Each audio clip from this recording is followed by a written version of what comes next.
বান্দরবানের সড়ক নির্মাণে অনিয়মের অভিযোগ উঠেছে ঠিকাদারি প্রতিষ্ঠানের বিরুদ্ধে। ঠিকমতো তদারকি না করায় নিম্নমানের সামগ্রী দিয়েই নির্মাণ করা হচ্ছে রাস্তা। ফলে সড়কের স্থায়িত্ব ও গুণগত মান নিয়ে ক্ষুব্ধ স্থানীয়রা।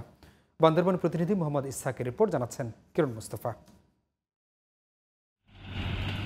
পার্বত্য জনপদ বান্দরবানের যোগাযোগ ব্যবস্থা উন্নয়নে কোটি কোটি টাকা ব্যয়ে নির্মাণ করা হচ্ছে বেশ কিছু সড়ক, কিন্তু এসব সড়ক নির্মাণে মানা হচ্ছে না কোনো নিয়ম নীতি। থানচি উপজেলার দুর্গম তিন্দু ইউনিয়নের 7 কিলোমিটার সড়কের বরাদ্দ 20 কোটি টাকা, প্রতি কিলোমিটার সড়কের ব্যয় প্রায় 3 কোটি টাকা, কিন্তু সড়ক নির্মাণে ব্যবহার করা হচ্ছে নিম্নমানের সামগ্রী। কাজ করতেছে কিন্তু কাজের কোনো গিয়ে নাই, মানে যে কোনো রকম শুধু করে যাচ্ছে আর কি। কাজের মান মোটামুটি তেমন ওই ভালো না এটা আর কি। সদর উপজেলার গোয়ালিয়াখোলা এলাকার 7 কিলোমিটার সড়ক নির্মাণেও হচ্ছে ব্যাপক অনিয়ম। একই চিত্র আলীকদম লামা নাইকাংছড়ির নির্মাণাধীন সড়কের। নিম্নমানের ইট বালু ও সিমেন্ট দিয়ে নির্মাণ হচ্ছে এসব সড়ক। অফিস কর্তৃপক্ষকে ম্যানেজ করে এসব অনিয়ম করা হচ্ছে বলে অভিযোগ স্থানীয়দের।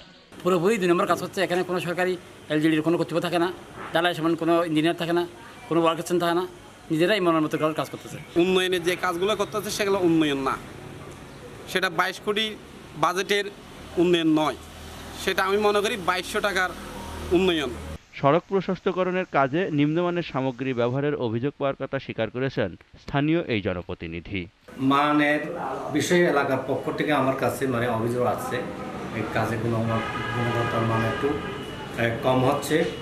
সংশ্লিষ্ট ঠিকাদারি প্রতিষ্ঠানের বিরুদ্ধে ব্যবস্থা নেওয়ার কথা জানিয়েছেন নির্বাহী প্রকৌশলী। যে অবজেকশনগুলো এগুলো আমি সরজমিনে ভিজিট করব, ভিজিট করে যদি কোনো অনিয়ম পাই, যদি কোনো নির্মাণ সামগ্রী খারাপ পাই, সেক্ষেত্রে আমি ব্যবস্থা নেব। আমার এই জেলায় কোনো খারাপ মাল, কোনো খারাপ কাজ কেউ করতে পারবে না, এটা স্ট্রেইট কথা আমার। পাহাড়ি জনগোষ্ঠীর দুর্ভোগ লাঘবে সড়ক নির্মাণ ও উন্নয়ন বাবদ গত 7 মাসে স্থানীয় সরকার প্রকৌশল বিভাগকে 100 কোটিরও বেশি টাকা বরাদ্দ দিয়েছে সরকার।